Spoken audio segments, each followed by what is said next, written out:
So mga kaibigan, boxing update nga po tayo, pero bago tayo magpatuloy, pa-like and subscribe po muna and always pong pahit ng notification bell. Maraming salamat po. Matapos nga pong itanghal na bagong WBA Intercontinental Super Featherweight Champion ng ating kababayan na si Mark Magnifico Magsayo kontra nga dito sa Mexicanong si Eduardo Ramirez, no, via anonymous decision. Ay nakita nyo, marami ang tumutuligsa sa pagkapanalo ng ating kababayan na si Mark Magsayo.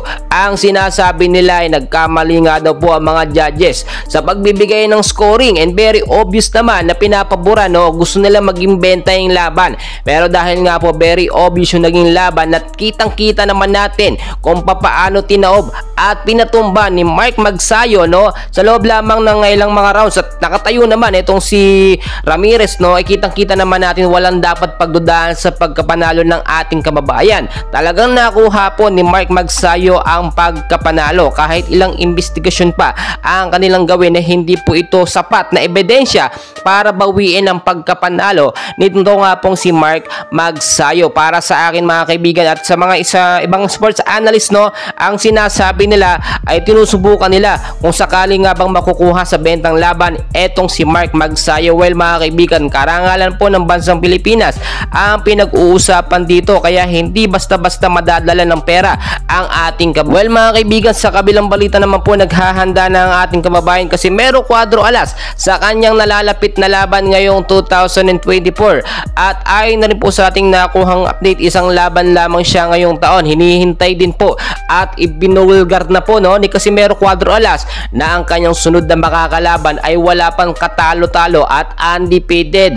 Agad namang umalma dito ang kampo ni Naoya Inoue at hindi nila pinansin ang sinabi ni Casimero Cuadro Alas. Kitang-kita sa naging interview, no, ng ESPN dito kay Naoya Inoue na hindi man lang nila na-mention ng ating kababayan. Parang pinapalabas nila na walang silbi, no, or mahina lamang etong si Casimero Cuadro Alas.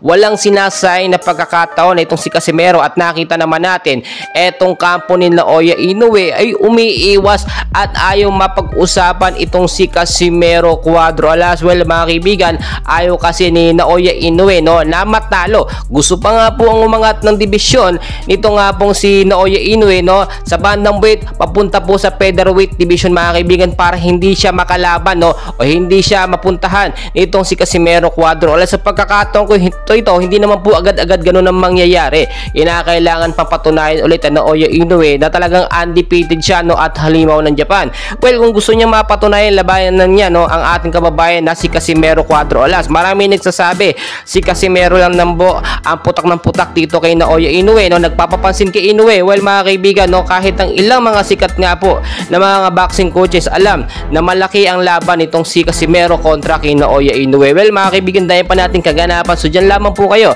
and please huwag kalimutan mag-like and subscribe. Maraming salamat.